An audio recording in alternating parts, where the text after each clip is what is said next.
We got another update from the devs. It's posted in their Discord. They also tweeted it out or posted it on X, whatever. I don't freaking know. Look at this. Let's check this out. Look. All right, we've got here the post right here on their Discord. Hello, it's from Embark Dusty. It's from today at 11:52 a.m. July 29th. This is the previous one that we covered already. Now, this isn't necessarily a gaming news channel or an Arc Raider news channel, so to speak. I prefer focusing more on the gameplay and the storytelling of my gameplay and things like that. However, I couldn't pass up the chance to update you guys because a lot of you guys are subbing to the channel for Arc Raiders news and things like that. So again, given this isn't a news channel, let's go over it anyway. Embark, let me see my freaking nose. Oh, okay, sorry. Hello, Raiders. We're back with a community update on the progress we're making.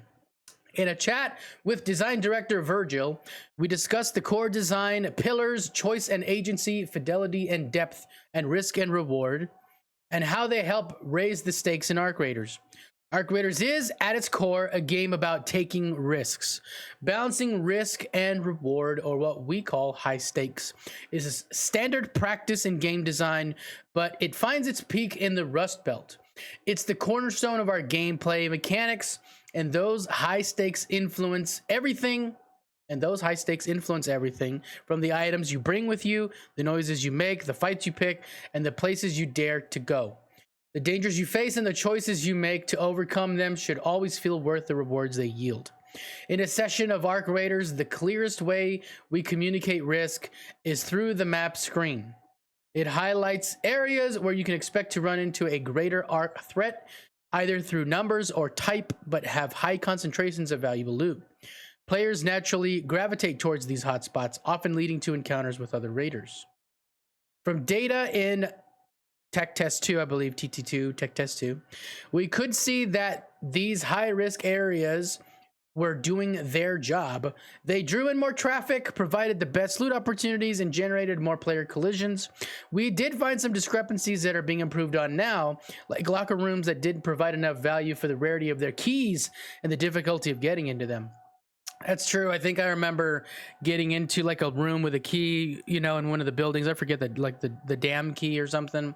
And there wasn't much in there. I was like, okay, all right. I don't know. Anyway, we also saw high risk areas which had great loot without a matching Arc presence. We're adjusting Arc spawns to give players a suitable challenge if they get there first. That's tough because you get to a nice area with nice loot. There's Arc stuff there, Arc robots, but then you're making lots of noise. You know, a lot of people, a lot of other squads are going to hear you go to the, yeah, that's going to make it tougher. But in a good way, you know, it should be high risk. Yeah, I think that's the whole point of this, high risk, high reward, right? The data also revealed unexpected hotspots, places we didn't intend to be frequented by players. We're investigating what drew players to those areas to find out what made them so interesting. Rather than trying to remove those points of interest, we're working on applying additional level design to enhance and embellish them as worthwhile areas to play in. An example of something we utilize when trying to analyze and understand player behavior are heat maps, like the one pictured below, which shows player movement activity in the dam for the duration of Tech Test 2. Interesting map. Tools like these help us determine where the majority of the activity took place and enable us to balance the risk and reward of each area appropriately. This is just one of the ways we can use a heat map. For example, comparing this to heat maps of Arc behavior can...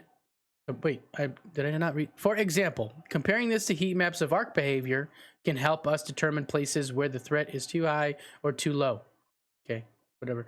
We also maintain heat maps for spawns, deaths, loot actions, Arc spawns, Arc deaths, PvP damage, PvE damage, extraction starts, successes and failures, and so much more. As we continue on our journey toward launch, insights like these are vital in making sure we ship the best possible version of Arc Raiders. Nice. There's more. Interesting. Yeah, there's... Oh, they're saying there's some high frequency areas that they did not expect people to be at, and they're wondering why. I wonder if that's because, you know, it's possible people were looting to try to find a specific item for a quest, and it happened to just be in this area that's apparently supposed to be like a low frequent spot, but turned it into a hot spot just because this item for this quest was in this area. Another high stakes situation. Here, let me scroll. Another high stakes situation in every trip topside is how to find your way back to Speranza. It's time to extract, and once again, you'll turn to the map. Our main extraction points have no direct cost to use, but they draw a lot of attention both from Ark and other players. The longer you stay in a session, the number of available extractions steadily diminishes. Ultimately, it's up to the player to decide whether to chase more rewards at the cost of fewer, riskier ways out, or to escape safely with lighter bags. Of course, there is another way to extract: Raider hatches. Hatches require hatch keys, which must be purchased, crafted, or found. The cost of using hatches means we can make them relatively quick, and place them in areas with less foot traffic. From data in Tech Test 2, we saw that these hatches were a very, very popular choice. I almost said very popular choice. I don't know how to read today. In fact, high-level players used hatches a whopping 40% of the time. This is far more often than intended. That's true. Like, if you're smart, you've got all these hatch keys. Why wouldn't you just use them so that way you don't have to go in with all your crazy loot and have to risk extracting, making all that noise? Hatches, while safer, are also just more boring to use, and they provide a 3-for-1 deal when extracting with a squad. We want heart rates to go up when trying to extract, and that can't happen when you can always quietly drop into a hole in the ground.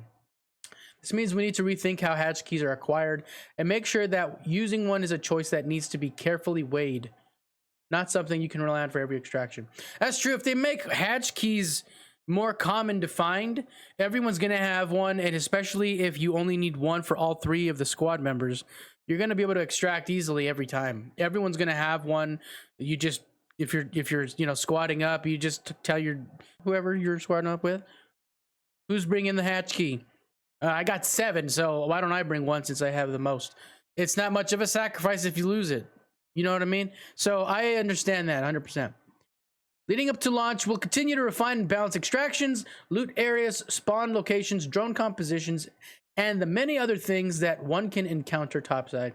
A well-balanced mix of risk and reward is at the core of the heart-pounding experience we plan to deliver with Ark Raiders. Every decision you make and every second you spend outside of Speranza should feel important because each one could still seal your fate. Ark Raiders dev team. Nice. Let's do a little. Let's just go ahead and just. Here we go. You know what? Wait a minute. It's not poop. I undid the poop.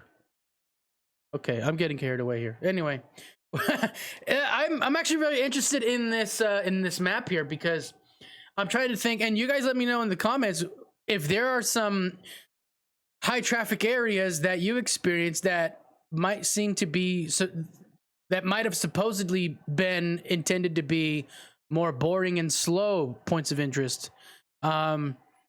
Personally, it's hard to remember. It's been a while since I played the game, but it could be also possible that there was a specific way to get somewhere, and the only way to get to that somewhere was through a particular pathway that was the quickest or something. And then because of that quicker pathway, you found more engagements, even though it was not an important POI. It's hard to reminisce at the moment, I guess, but. Yeah, that's the update from the devs in their Discord. I'm regularly uploading Ark Raiders content. We are coming up on episode 9 of our Rediscovering Ark Raiders series. Don't forget to like and sub for more Ark Raiders content. And I appreciate you all, and we'll see you in the next one. Later.